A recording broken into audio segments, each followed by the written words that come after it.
कौन कौन से चैप्टर्स हैं हमारे, कितने क्या पार्ट्स हैं, ठीक है। आवाज़ क्लियर आ रही है मेरी? ओके। देखो, अभी तक तो हम 10th में थे, साइंस सिर्फ एक बुक छोटी सी, उसके अंदर फिजिक्स भी आ गया, केमिस्ट्री भी आ गया, सब कुछ था उसके अंदर। अब हम आ गए थोड़ा 11th में, एकदम दो दो बुक हमें मिल गई हैं केमिस्ट्री की, 2 बुक है हमारी फिजिक्स की, मैथ्स की अलग, बायो की अलग, मतलब कोर्स जो है वो हमारा अच्छा खासा बढ़ गया है, ठीक है। सिमिलरली केमिस्ट्री के भी 3-3 पार्ट हो गए हैं, फिजिकल केमिस्ट्री, इनऑर्गेनिक केमिस्ट्री और ऑर्गेनिक केमिस्ट्री। ये तीनों अलग होते हैं, पता है। एक है आपका फिजिकल केमिस्ट्री, अभी फिलहाल आप 12 तक तो यही सीक्वेंस पढ़ेंगे। एक है आपका फिजिकल,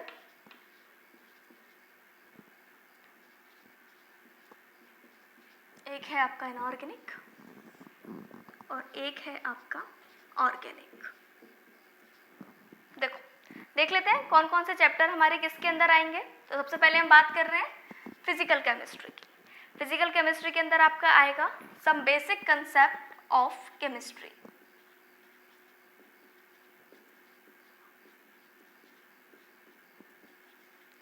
जिसके अंदर मेनली हम मोल कंसेप्ट की बात करते हैं, और पूरा फिजिकल केमिस्ट्री का हार्ट है आपका मोल कंसेप्ट। अगर आपको मोल कंसेप्ट अच्छे से आता है तो आपका ये पूरा चैप्टर बहुत ईजिली हो जाएगा, ठीक है। सेकेंड है आपका स्ट्रक्चर ऑफ एटम।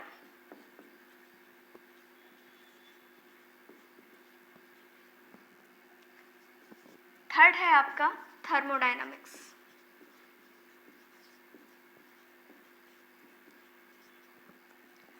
फोर्थ है इक्विलिब्रियम। एक चैप्टर और इसके अंदर आता था गैसियस स्टेट, जिसको हम स्टेट्स ऑफ मैटर बोलते हैं, वो फिलहाल अभी बोर्ड के लिए हटाया हुआ है, लेकिन नीट और जेई के लिए वो अभी भी है, ठीक है। चलो इनऑर्गेनिक की बात करते हैं। इनऑर्गेनिक के अंदर जो सबसे पहला आएगा आपका वो क्या है, पीरियोडिक क्लासिफिकेशन। ये थोड़ा सा सुना सुना सा नाम है ना। ये हमने क्या सुना है ना, 10th के अंदर हमने ये चैप्टर जो है वो सुना है और काफ़ी चीज़ें इसमें पढ़ी भी हैं। सेकेंड आएगा केमिकल बॉन्डिंग। ये केमिकल बॉन्डिंग ऐसा चैप्टर है ना जो आपका फिजिकल में भी काम आएगा, इनऑर्गेनिक में तो है ही, और ऑर्गेनिक में भी काम आएगा। थर्ड है आपका रिडॉक्स रिएक्शन। ठीक है। इसके अलावा आपका एक है हाइड्रोजन और एक है SN-P ब्लॉक। ये दोनों भी अभी हमारे डिलीटेड है, बट हम इसको स्टडी करेंगे। चलो ऑर्गेनिक में बात करते हैं। ऑर्गेनिक का जो सबसे फर्स्ट चैप्टर है वो है आपका IUPAC नॉमेनक्लेचर।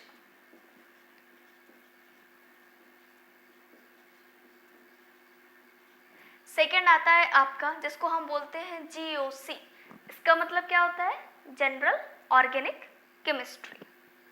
और थर्ड जिसमें हम 10th में पढ़ते थे हाइड्रोजन कार्बन के बारे में, एल्केन एल्कीन एल्काइंस, यानी कि क्या, हाइड्रोकार्बन। तो किसके बारे में पढ़ेंगे, हाइड्रोकार्बन्स। ओके, तो ये आपका कुछ सिलेबस है और ये क्लासीफाई है इस तरीके से इन 3 पार्ट्स के अंदर। बता दूं और हम अपना चैप्टर को स्टार्ट करेंगे।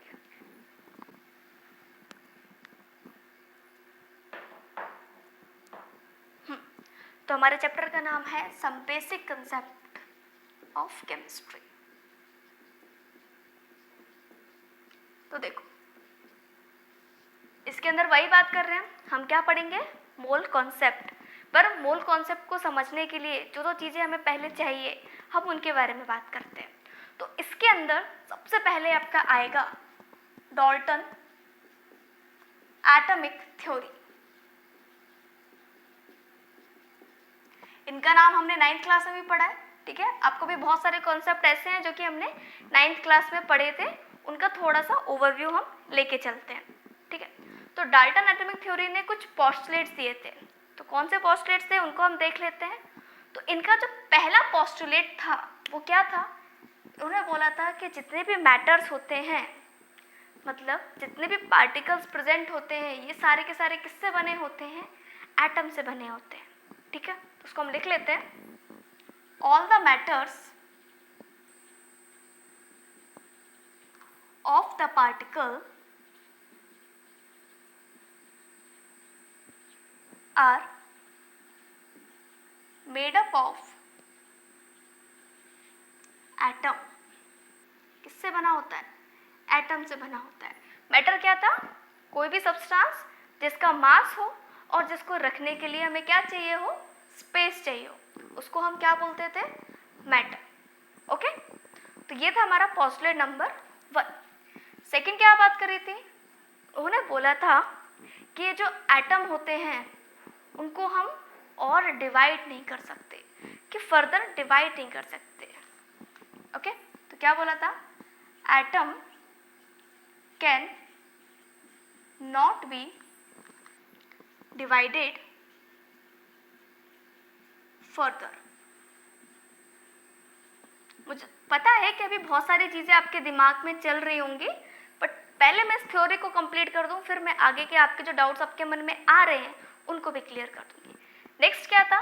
नेक्स्ट उन्होंने बोला था कि जो एटम है वो रिएक्शन में पार्टिसिपेट करता है। तो थर्ड पोस्टुलेट था आपका, atom can take part in chemical reaction. ये जितनी भी केमिकल रिएक्शंस होती हैं उनके अंदर जो एटम है वो क्या करता है? पार्टिसिपेट करता है। एक और पोस्टुलेट था, 4 थे उनके टोटल। तो लास्ट में उन्होंने क्या बोला था? उन्होंने बोला था कि जो एटम है वो हर जगह सेम होगा, कहीं पे भी अलग नहीं होगा। कैसे?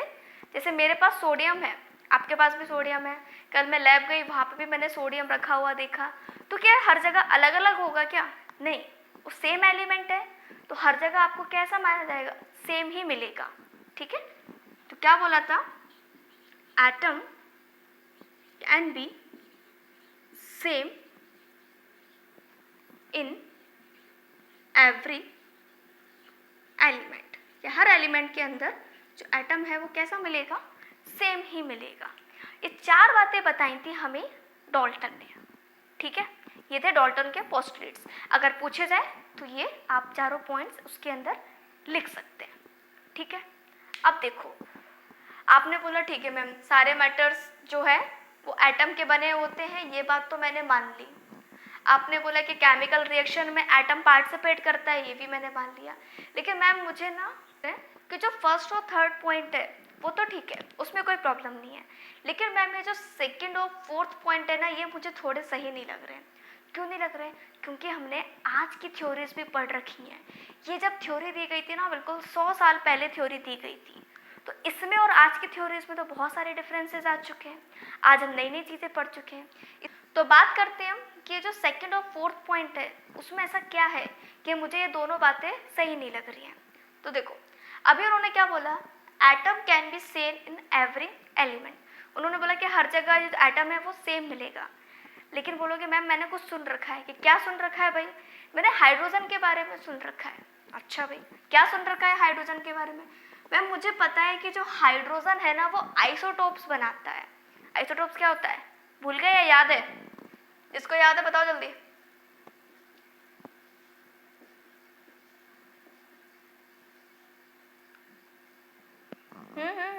क्या?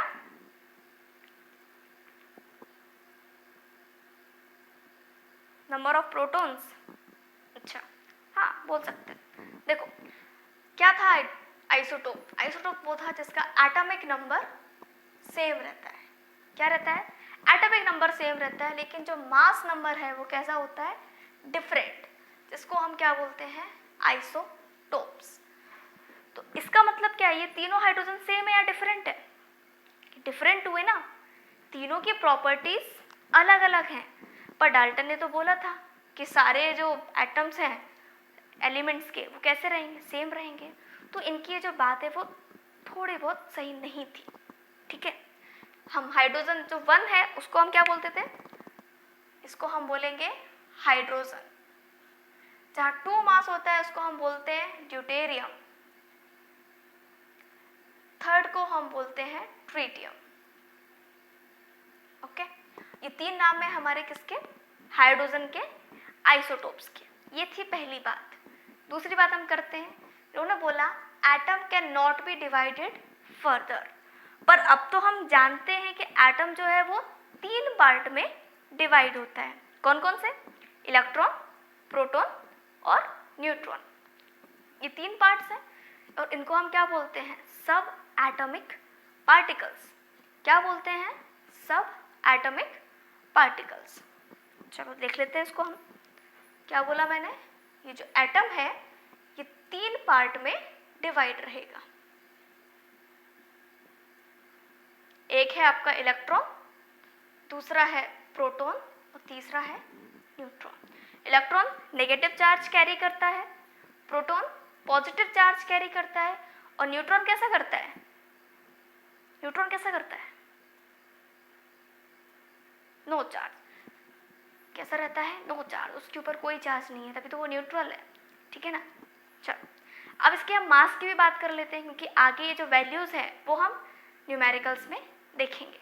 ठीक है, चलो मास की बात करते हैं। तो अगर मैं इलेक्ट्रॉन के मास की बात करूं तो इलेक्ट्रॉन का मास कितना होता है, 9.1 into 10 to the power -31 kg।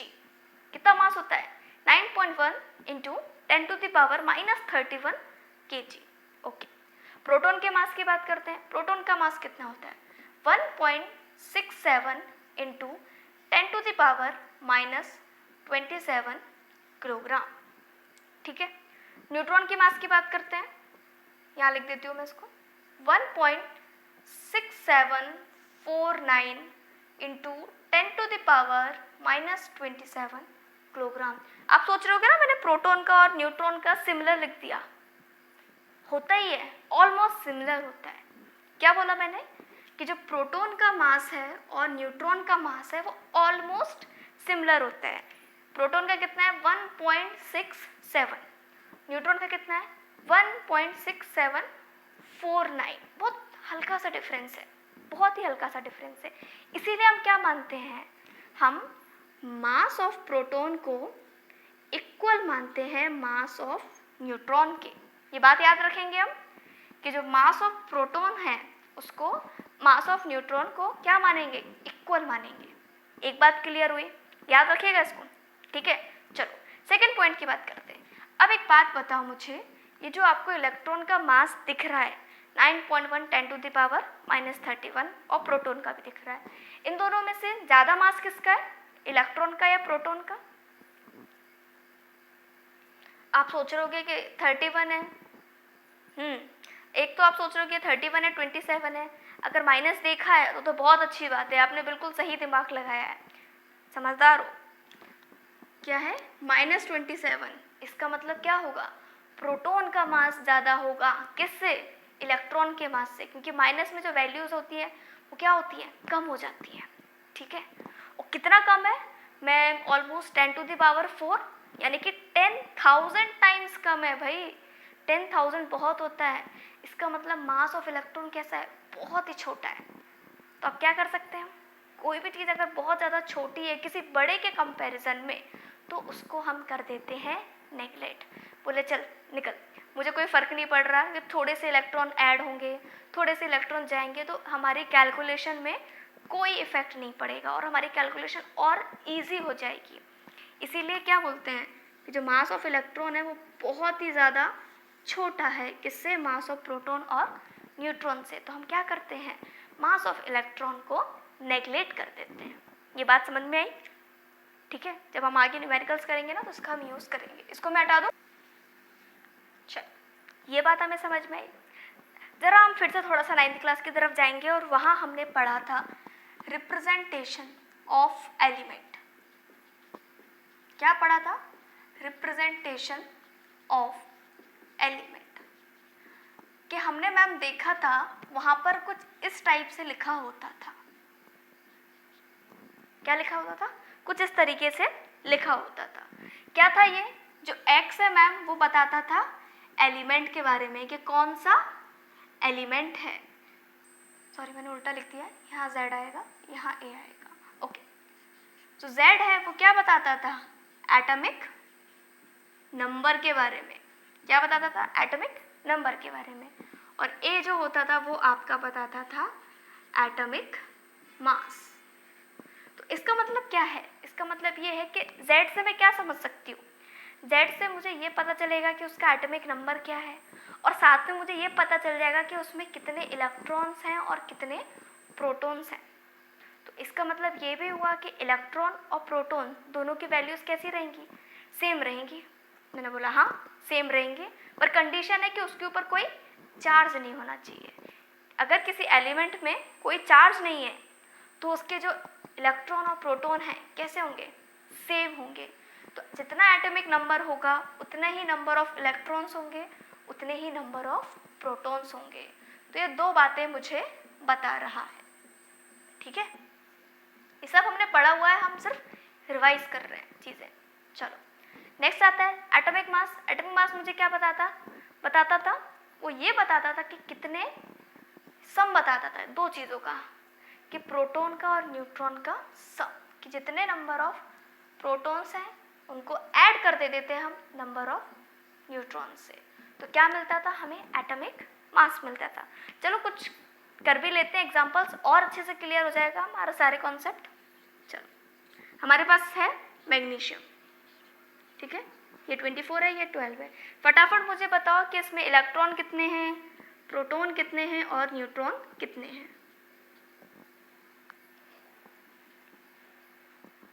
जल्दी से बताओ, जल्दी बताओ, इतना टाइम? अरे देखो अभी तो हमने देखा था ना कि जो इसका एटॉमिक नंबर होगा उतने ही इसमें क्या होंगे? इलेक्ट्रॉन्स होंगे। उतने ही क्या होंगे? प्रोटॉन्स होंगे। क्या निकालना है? न्यूट्रॉन। एक फॉर्मूला पढ़ा है ना, A=P+N। अभी तो बताया यहाँ पर A पता है। हम यहाँ पे बात कर रहे थे मैग्नीशियम, हमने एग्जाम्पल लिया था और हम पूछ रहे थे कि इलेक्ट्रॉन, प्रोटॉन और न्यूट्रॉन की वैल्यू क्या होगी। ठीक है, तो बता दो मुझे, इलेक्ट्रॉन प्रोटॉन की तो हमने निकाल दी है, न्यूट्रॉन की बताओ क्या वैल्यू रहेगी?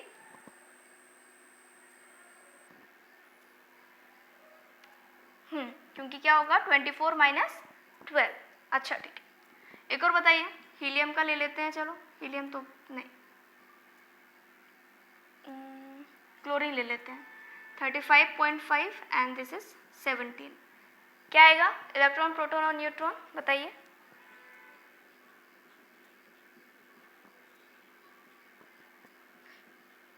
हाँ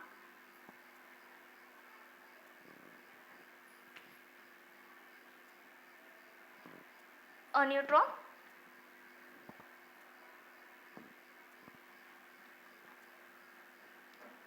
$24।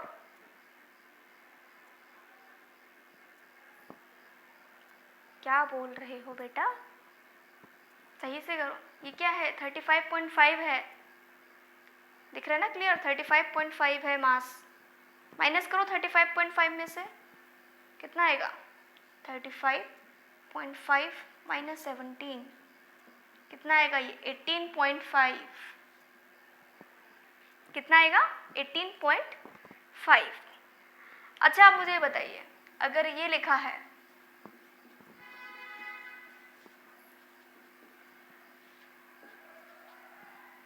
ओके, इन तीनों के मुझे निकाल के बताइए अब क्या फर्क आएगा? इलेक्ट्रॉन, प्रोटॉन, न्यूट्रॉन, बताइए।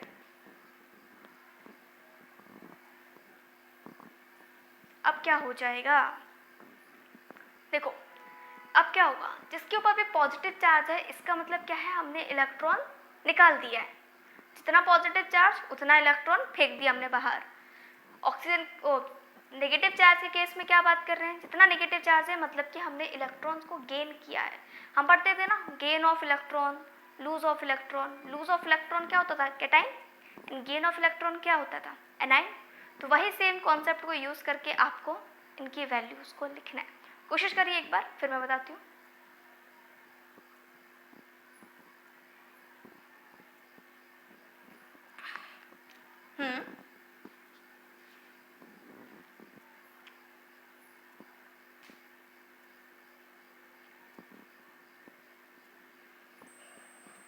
ओके, और ऑक्सीजन में?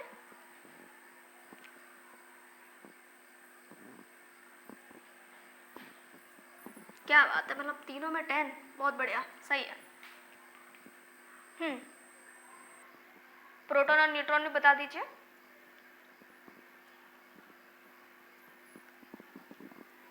कितना? नहीं, प्रोटॉन चेंज नहीं होता। हाँ, सिर्फ हमने इलेक्ट्रॉन्स को बेटा चेंज किया है। प्रोटॉन और न्यूट्रॉन वैसे ही रहेंगे जैसे नॉर्मल में रहते हैं, चाहे सोडियम हो या सोडियम प्लस हो, प्रोटॉन और न्यूट्रॉन की वैल्यू कैसी रहेगी? सेम रहेगी। क्यों? क्योंकि उनका जो मास चेंज नहीं हुआ है, उनका मास कैसा है? कांस्टेंट है।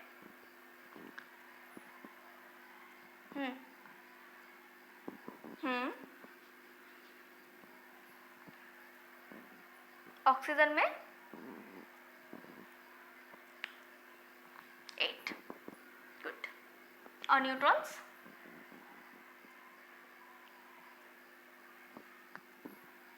अच्छा, क्यों? मतलब यहाँ दोनों तो चलो ठीक है, हो जाएगा। अरे भाई, सोडियम का मास कितना होता है बेटा? सोडियम का मास होता है 23, और ये कितना है? 11। तो न्यूट्रॉन कितने आए? 12 आए ना। मास भूल गए सोडियम का? सोडियम का मास भूल गए? तो याद रहेगा भी, अगर पॉजिटिव है, नेगेटिव है, तो क्या करना है? सिर्फ इलेक्ट्रॉन में चेंजेस आएंगे। अभी हमने बात करी थी ना, हम इलेक्ट्रॉन को ही नेगलेक्ट कर सकते हैं, उसी को कम ज़्यादा कर सकते हैं, उससे कोई फ़र्क नहीं पड़ेगा हमारे मास में। किसमें फ़र्क नहीं पड़ेगा? मास में फ़र्क नहीं पड़ेगा। ठीक है, बस समझ में आई? अच्छा देखो, इन तीनों के इलेक्ट्रॉन्स जो हैं वो कैसे हैं? सेम है। तीनों में 10 इलेक्ट्रॉन्स हैं। स्पीशीज कैसी है? अलग अलग हैं। एक है सोडियम, एक है मैग्नीशियम, एक है ऑक्सीजन। तो ऐसे एलिमेंट्स जिनके नंबर ऑफ इलेक्ट्रॉन्स सेम होते हैं, उन्हें हम बोलते हैं आइसो इलेक्ट्रॉन्स। ठीक है, ये बात क्लियर हुई? आ जाओ नेक्स्ट पे फोकस करते हैं। नेक्स्ट आएगा आपका एटॉमिक मास के बारे में बात करेंगे हम। अब हम किसके बारे में बात कर रहे हैं? Atomic mass. तो एटॉमिक मास क्या होगा? मैं mass of an atom, atom का जो मास है उसी को हम एटॉमिक मास बोलेंगे। हाँ बिल्कुल वही बोलेंगे, लेकिन जो उसको हम एक्सप्रेस करेंगे ना, उसको हम एक्सप्रेस करते हैं AMU के फॉर्म में। अब ये AMU के फॉर्म में क्यों करते हैं? सोचो, एटम्स को, एटम देखा है क्या? नहीं देख सकते, बहुत छोटा पार्टिकल है ना, तो उसको मेज़र करने के लिए भी हमें यूनिट कैसी चाहिए? छोटी यूनिट चाहिए। किलोग्राम, ग्राम, कितनी बड़ी यूनिट है, ये हम उनके लिए यूज़ करते हैं जिन्हें हम देख सकते हैं। लेकिन एटम को तो हम देख ही नहीं सकते, कोई भी नहीं देख पाया है, ये बहुत ही छोटा पार्टिकल है ये तो, इसलिए हम उसके लिए यूनिट क्या यूज़ करते हैं? एटॉमिक मास यूनिट, जिसको हम AMU से रिप्रेजेंट करते हैं, या फिर सिंपल U। ठीक है, तो उसको लिख लेते हैं। It is the mass of an atom expressed in terms of atomic mass unit, जिसको हम शॉर्ट में क्या बोलते हैं? AMU, या फिर इसी को हम बोलते हैं सिर्फ और सिर्फ यूनिफाइड मास, जिसका सिंबल होता है U। ठीक है, इन दोनों में से आप कुछ भी बोल सकते हैं।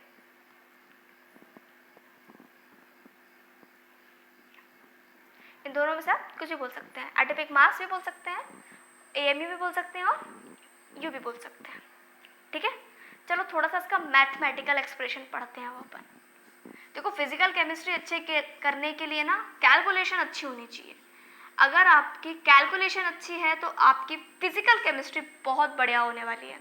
ठीक है, फिजिकल केमिस्ट्री के लिए एक ही चीज़ अच्छी होनी चाहिए, वो है आपको मल्टीप्लाई और डिवाइड अच्छे से करने आने चाहिए। अगर वो अच्छे से करने आते हैं तो फिजिकल केमिस्ट्री बहुत स्ट्रांग हो जाएगी। ठीक है, चलो, तो इसका मतलब क्या है इसका मतलब ये है कि मैम एटॉमिक मास को निकालने के लिए मुझे किसी भी एटम का अगर मास निकालना है तो उसके इलेक्ट्रॉन, प्रोटॉन और न्यूट्रॉन तीनों को मास को हम ऐड कर देते हैं, क्योंकि तीनों उसके अंदर प्रेजेंट होते हैं, तो हमारा निकल आएगा एटॉमिक का मास। बात तो सही है, ये चलो करके देखते हैं। ठीक है, क्या निकालना है मुझे? मुझे निकालना है एटॉमिक मास। मैं क्या बोल रही हूँ, मैं लेती हूँ मास ऑफ इलेक्ट्रॉन, ठीक है, प्लस करूँगी mass of proton, then mass of neutron. ठीक है, क्या कर रही हूँ मैं? तीनों को ऐड कर रही हूँ।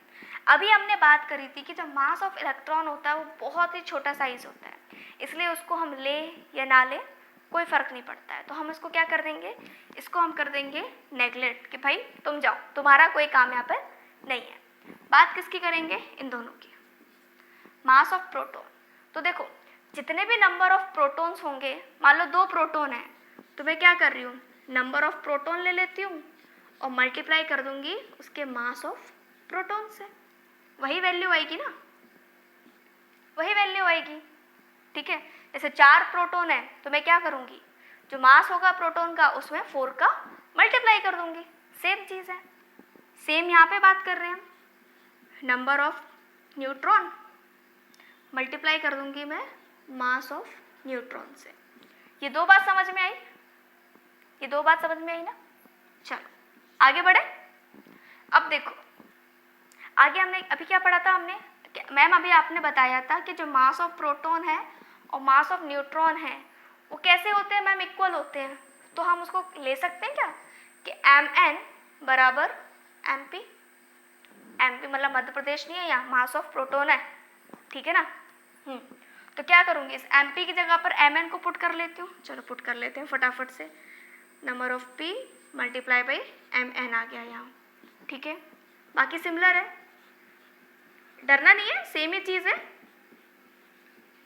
चलो यहाँ पर देखो ये Mn और Mn कैसा है, कॉमन है ना, मतलब कि मास ऑफ न्यूट्रॉन कैसा है, कॉमन है। तो इन दोनों को मैं प्लस कर दूँ, नंबर ऑफ प्रोटॉन को नंबर ऑफ न्यूट्रॉन प्लस कर देते हैं और Mn आ जाएगा बाहर, ठीक है। So number of proton plus number of neutron multiply में आ जाएगा मास ऑफ न्यूट्रॉन। अब देखो ये number of proton plus number of neutron क्या था, ये इसको भी हमने नाम दिया था। क्या नाम दिया था? Atomic mass. क्या नाम दिया था? Atomic mass. तो ये है और साथ में क्या है, Mn। तो अब देखो इससे क्या पता चला, इससे ये पता चला कि जो हमारा एटॉमिक मास है और ये है, ये क्या है, मास ऑफ न्यूट्रॉन। इसका मतलब क्या होगा कि एक AMU के अंदर कितने ग्राम हमारे पार्टिकल्स प्रेजेंट हैं, 1.6749 10⁻⁻27 किलोग्राम। अब इतना बड़ा हमें लिखना पड़ेगा, इतना बड़ा हमें ना लिखना पड़े इसलिए हम उसकी जगह पे क्या लिखते हैं, AMU। मैं इसको और क्या लिख सकती थी, मैं इसको लिख सकती थी A मल्टीप्लाई बाई 1.6749 10⁻⁻27 किलोग्राम। अगर कोई बोलता है किलोग्राम में चेंज करने के लिए तो फटाफट से हम मल्टीप्लाई फिर कर देंगे, अगर क्वेश्चन बोलेगा तो। नहीं बोलेगा तो हम AMU लिखकर ख़त्म कर देंगे। तो बात समझ में आई कि ये AMU आया कहाँ से और इसकी वैल्यू होती क्या है। अब देखो इससे हमें क्या पता चल रहा है, इससे हमें ये पता चल रहा है कि जितना आपका मास होगा, आपका मतलब एलिमेंट्स का, जितना एलिमेंट का मास होगा उतना ही AMU चार्ज उसके पास प्रेजेंट होगा। जैसे एग्जांपल ले लेते हैं, एग्जांपल है मेरे पास नाइट्रोजन, ठीक है। नाइट्रोजन का एटॉमिक मास कितना होता है, 14। इसका मतलब क्या है, इसके पास 14 AMU एटॉमिक मास प्रेजेंट है, ठीक है। इसी तरीके से मान लो दूसरा ले लेते हैं, कुछ और, एल्यूमिनियम ले लेते हैं। एल्यूमिनियम का मास कितना है, 27। तो इसका मतलब क्या है, इसके पास 27 AMU एटॉमिक मास प्रेजेंट है। ये बात क्लियर हुई कि AMU क्या होता है, ये कहाँ से निकल कर आया। तो ये पूरा एक्सप्रेशन है, ये पूछा नहीं जाता है ना लिखा जाता है, ये सिर्फ आपके समझने के लिए था ताकि आपको पता रहे कि ये आया कहाँ से और हम मास ऑफ न्यूट्रॉन की वैल्यू को पुट क्यों करते हैं। और मैंने क्या बताया, 1 AMU इक्वल्स टू 1.6749 10⁻⁻27 किलोग्राम।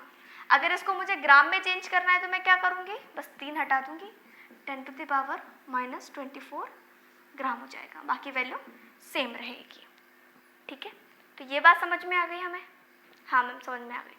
चलो एक क्वेश्चन करते हैं, ठीक है ना, उससे और क्लियर होगा। कैलकुलेट द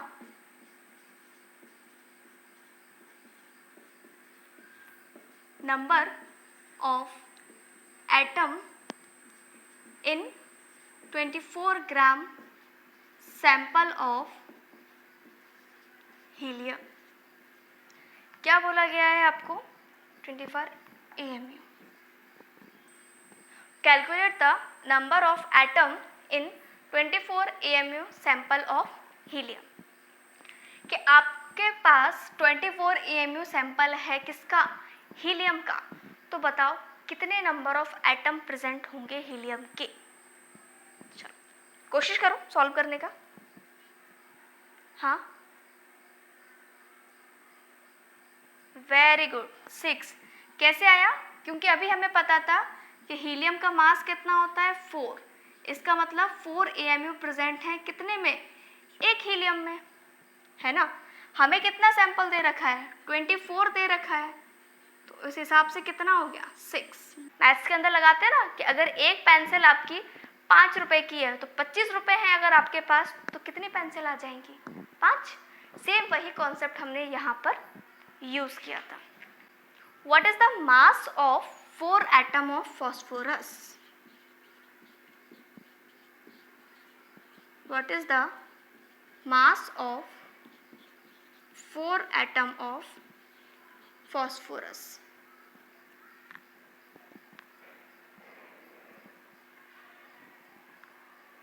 कितना मास होगा,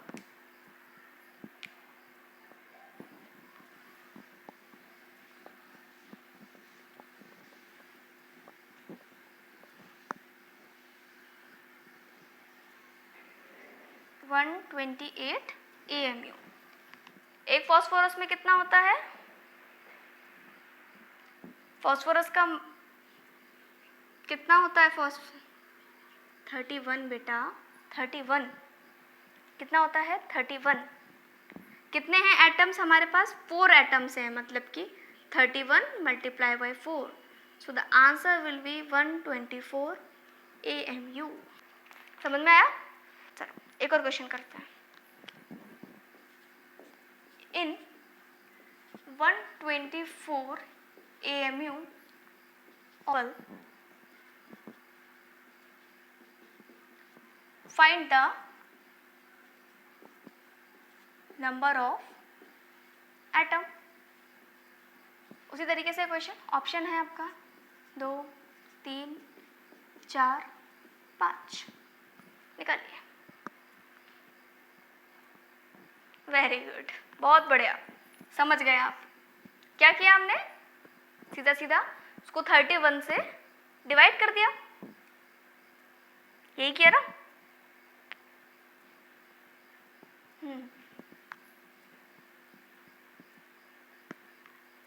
क्या 124 है ना ये,